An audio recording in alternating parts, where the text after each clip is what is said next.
Eh bien, chers frères, comment celui-là peut-il nous donner sa chair à manger? Ça se gâte sérieusement. Les Juifs récriminent de plus en plus. Et Jésus n'a pas d'autre parole que de marteler avec force, ténacité, son enseignement. Amen, amen, je vous le dis, parole d'autorité. Si vous ne mangez pas la chair du Fils de l'homme, si vous ne buvez pas son sang, vous n'avez pas la vie en vous. Celui qui mange ma chair et boit mon sang a la vie éternelle, et moi je le ressusciterai au dernier jour. Car celui qui mange ma chair et boit mon sang demeure en moi, et moi je demeure en lui. Demeure en moi, et moi je demeure en lui. Mes chers amis, tout est dit. La raison ultime du mystère de l'Eucharistie, c'est que Jésus veut demeurer en nous et que nous puissions demeurer en lui. Dans quelques instants, un enfant de cœur, Rémi, va faire sa première communion. Il va ainsi pouvoir recevoir le Seigneur qui va demeurer en lui, comme lui-même pourra demeurer dans le Seigneur. Il n'y a pas de meilleur moyen pour demeurer dans notre cœur que de passer par l'aliment. Mais la différence d'un aliment, c'est que l'aliment devient nous, pourrait-on dire. Il sert à nourrir notre corps, il est assimilé par notre corps et il est, pourrait-on dire, désagrégé dans notre corps, si je puis m'exprimer ainsi. Là, c'est l'inverse. Nous recevons le corps du Seigneur pour que nous puissions être agrégés au corps du Christ, pour que nous puissions faire un avec le Christ, que nous puissions laisser le vivre, le Christ en nous. Ce n'est plus moi qui vis, c'est le Christ qui vit en moi, dit saint Paul.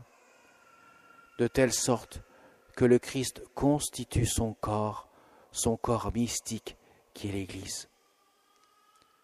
Mes chers amis, Jésus ne donne pas d'explication rationnelle pour contrer les récriminations des Juifs. Comment celui-là peut-il nous donner son corps en nourriture, sa chair en nourriture? Il est fou, il est barjot. Parce qu'on l'analyse avec les yeux, ou du moins plutôt la raison, la seule raison, le seul entendement, sans l'aide précieuse de la foi. Ce mystère, car c'est un mystère, est incompréhensible pour notre raison, pour notre intelligence. Il dépasse infiniment ce que l'intelligence peut en percevoir.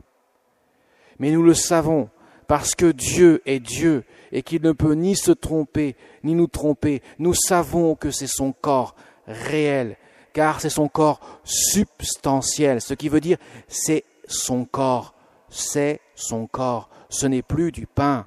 L'être que nous recevons dans la communion, c'est le corps du Seigneur, son sang, son âme et sa divinité.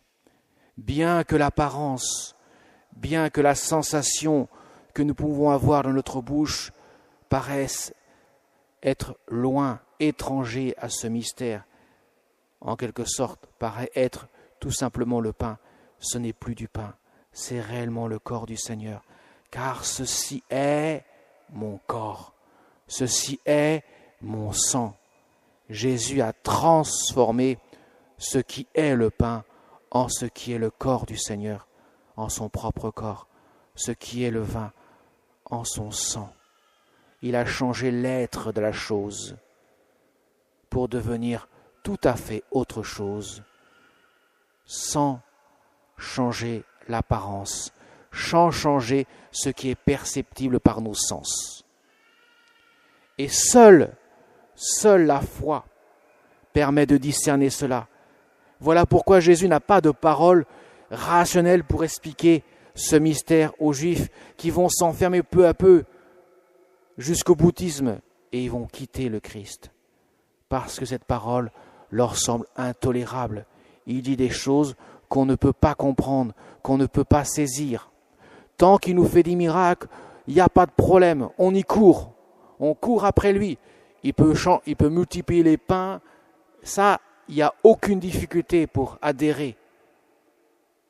Mais lorsqu'il s'agit d'entendre une parole mystérieuse qui nous touche de près, celui qui mange ma chair, c'est-à-dire moi, aura la vie éternelle.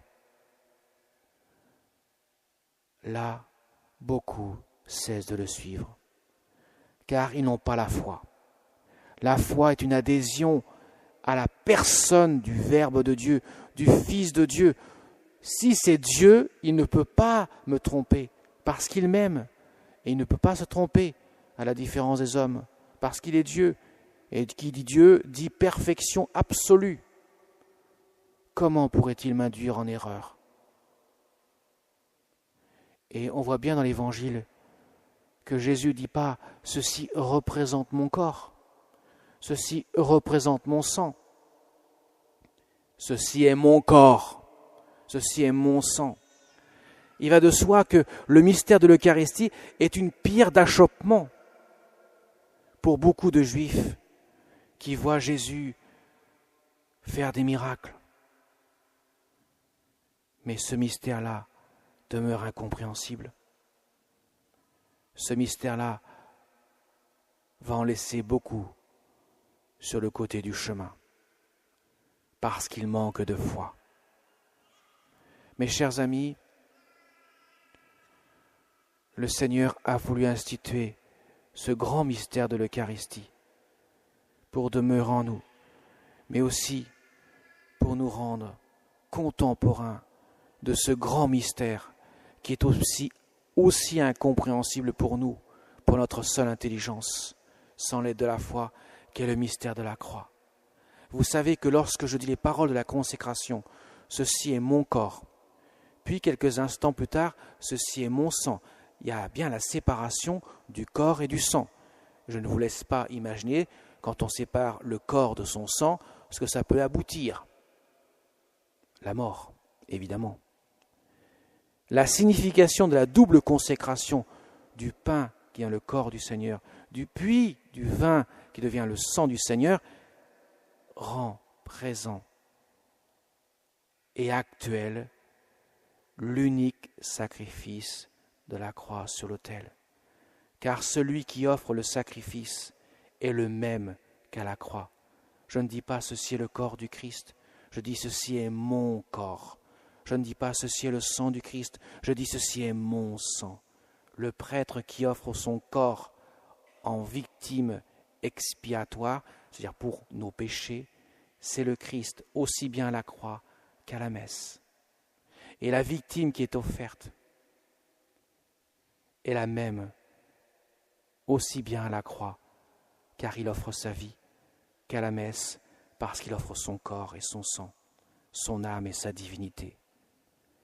Il y a donc une identité du mystère du sacrifice. La croix est actualisée sur l'autel. Pourquoi ?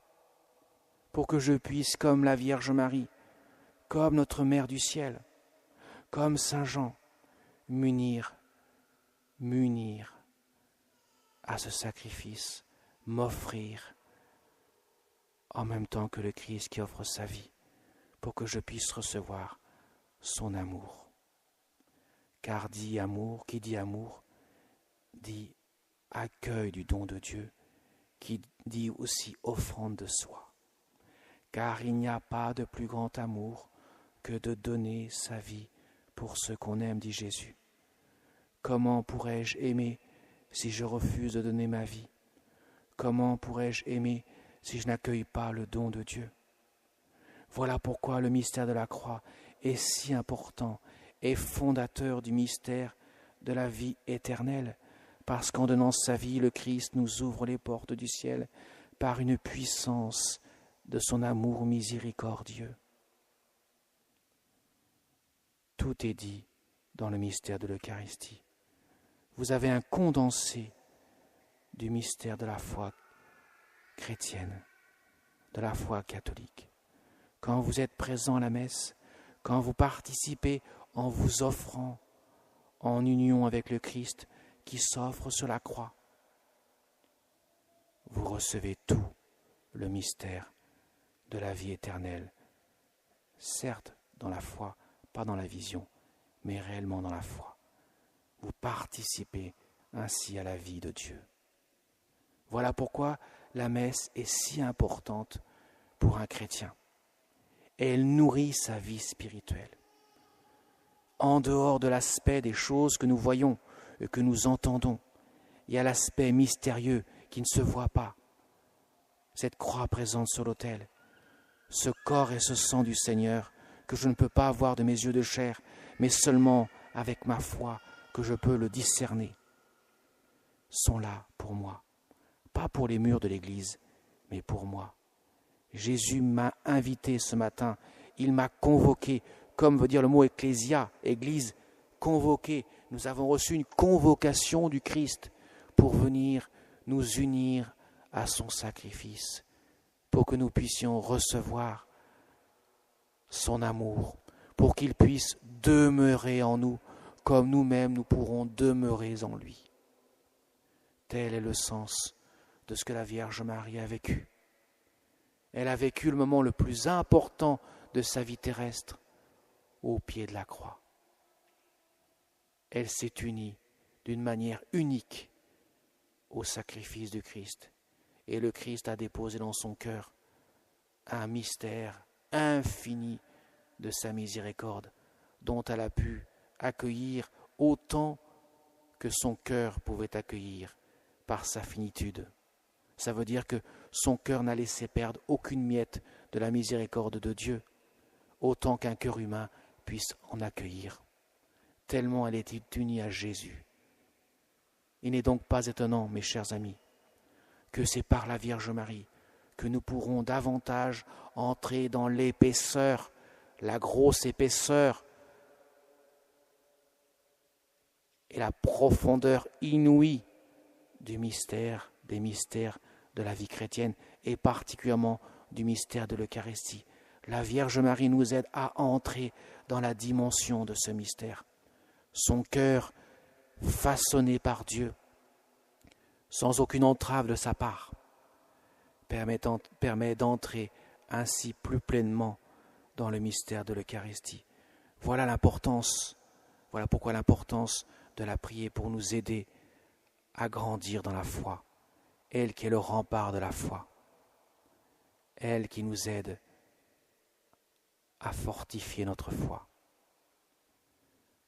Quand elle révèle aux enfants à Lourdes, à Fatima, à Pontmain et tant d'autres endroits, à la Salette aussi, le cœur de son Fils se laisse toucher. Son cœur est miséricordieux. Son cœur est plein d'amour. Elle révèle cela aux enfants. Mon Fils vous aime d'un amour dont vous ne pouvez pas discerner tant il est grand, au moins discerner la profondeur tant il est grand. Mais qu'est-ce qu'il rencontre sur son chemin? Des cœurs souvent fermés, des cœurs glacés, des cœurs en froid d'amour, alors qu'il n'appelle que la chaleur d'un cœur accueillant. Et elle nous invite à prier, à la prier, dans le chapelet particulièrement. N'hésitons pas à prier le chapelet. Elle a encouragé les enfants à Fatima de le prier tous les jours. C'est par cette prière à la Vierge Marie que nous pourrons grandir dans l'amour de Dieu, comme une mère aide à grandir son enfant. Demandons son aide, que nous puissions ainsi fortifier notre foi, la faire grandir. Et nous aurons un cœur de prier pour Rémi aujourd'hui, qui va recevoir Jésus pour la première fois. Que nous puissions approcher de l'autel comme c'était la première fois que nous recevions le corps du Seigneur, pour dire un immense merci à Jésus pour son corps, une action de grâce, une immense action de grâce. Un grand merci de nous donner ce sacrement pour que nous puissions laisser le Christ demeurer en nous, comme nous-mêmes nous demeurerons en lui. Amen.